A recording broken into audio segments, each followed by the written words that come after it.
Apart from the mood of the House, there's a lot of sensationalization on this matter of impeachment, with severe allegations being thrown by both parties. And I think if we reduce this to a committee, others might end up arguing that it's a clandestine move to be able to either save or impeach the governor. So in my view, I think it is best if we carry out plenary so that we can sit here. Those who would be patient enough to sit here will listen to the allegations either being substantiated or not being substantiated. And the entire country and the world will be able to observe. Mr. Speaker, I think it is imperative. And Mr. Speaker, this is a time when we take some matters very seriously. Personally, I have received almost 300 shillings in 1 shilling, 1 shilling, 1 shilling, being greeted by people of Meru. And my job, when I sit here to deal with issues of impeachment, I deal on matters that are brought before myself. It is important for us to realize that the county assembly is the one that impeaches the governor. The Senate sits as a jury. So that misconception out there that the Senate is the one that impeaches the governor should actually be corrected. So, Mr. Speaker, with those few remarks, I oppose the motion and I vote for this motion to go on plenary. Thank you, Mr. Speaker. Senator Mwangaza. Mr. Speaker, I rise to support the idea that the plenary should sit on this matter, Mr. Speaker, to decide on behalf of Kenyans. Mr. Speaker, this motion is so crucial. It is so crucial that we cannot afford to let it go to a committee. And Mr. Speaker, I am speaking this because there was a similar motion brought in the National Assembly to impeach a cabinet secretary.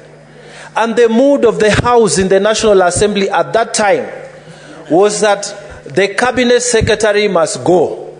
Then a select committee was chosen. And Mr. Speaker, they came back and said the minister should stay, against the majority of the people sitting in the House. So, Mr. Speaker, let us not go that way. Let us agree on one issue, that it is too important for us to leave it to a committee. Let us go the plenary way, Mr. Speaker. Mr. Speaker, I want to emphasize one thing.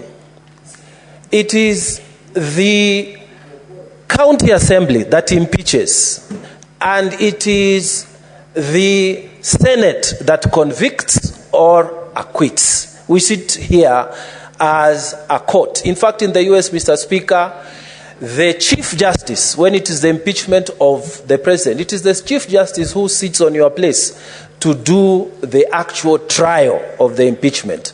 And Mr. Speaker, the experience that we take from that side, in fact, Mr. Speaker, we cannot, in fact, if you look, we cannot leave this to a committee. Mr. Speaker, let us not have too much debate. Let us agree the matter is too important for us to leave it to a committee. Mr. Speaker, I support that we should go the plenary way. I thank you. Senator Sifuna. Honorable Speaker, I happen to be a member of the SBC, and there's always been debate when we come to this particular juncture on which of the two methods is superior. I think I have held the position that, in my view, the committee way is a far superior way of interrogating these issues than the plenary manner. And I have 4 reasons that I wanted to advance here in support of this thinking. First of all, Mr. Speaker, the Senate is on recess, and I know that people had committed to do other things. It is not fair to drag the entire Senate to sit here just to listen to these allegations. Secondly, Honorable Speaker, many of the people who are shouting plenary here, we have been with them through these processes before. You will be sitting there, and there will be 3 people in this chamber. Many of them do not even sit through those proceedings, as much as they want to make noise this particular moment and say they want plenary. Thirdly, Honorable Speaker, we saw some... Senator Sifuna. Your colleagues certainly cannot be said to be making noise. You can hear them shouting, Honorable Speaker. What do you mean? I am referring to their contribution. It cannot be termed as noise. Let me proceed, Honorable Speaker. I want to address the question of interrogation and the cross-examination of witnesses.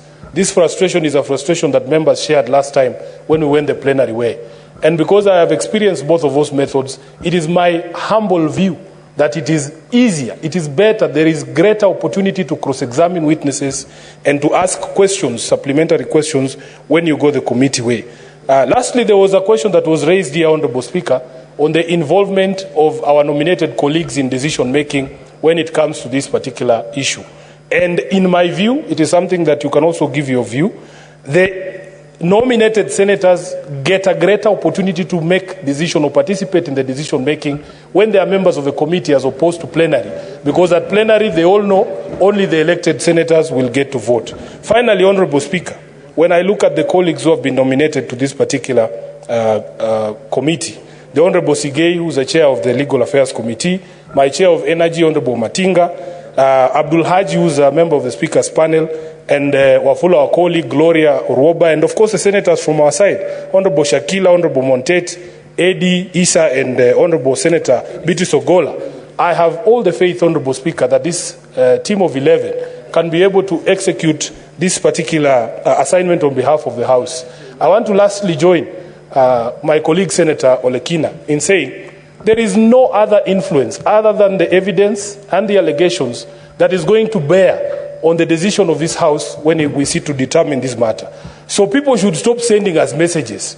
Honorable Speaker, I don't understand why people are sending us messages from Meru, from all sides, telling us, oh, this is so and so, this is so and Senator Mundigi.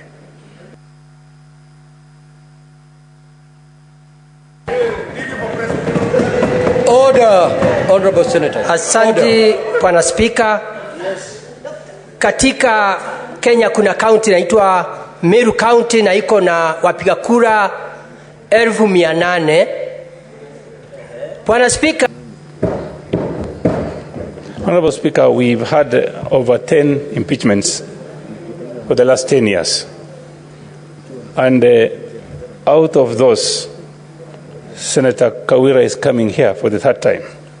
The first time, it went committee way, and it was chaired by His Excellency, the future governor, and now Senator Boni Khalwale.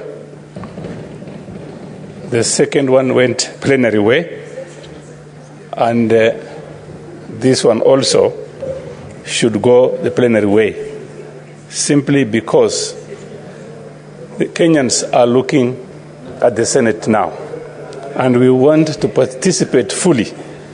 And I want to take this opportunity to completely disagree with Senator, Nairobi Senator. Nairobi Senator referred to this House as mostly empty. You can find only 3 people.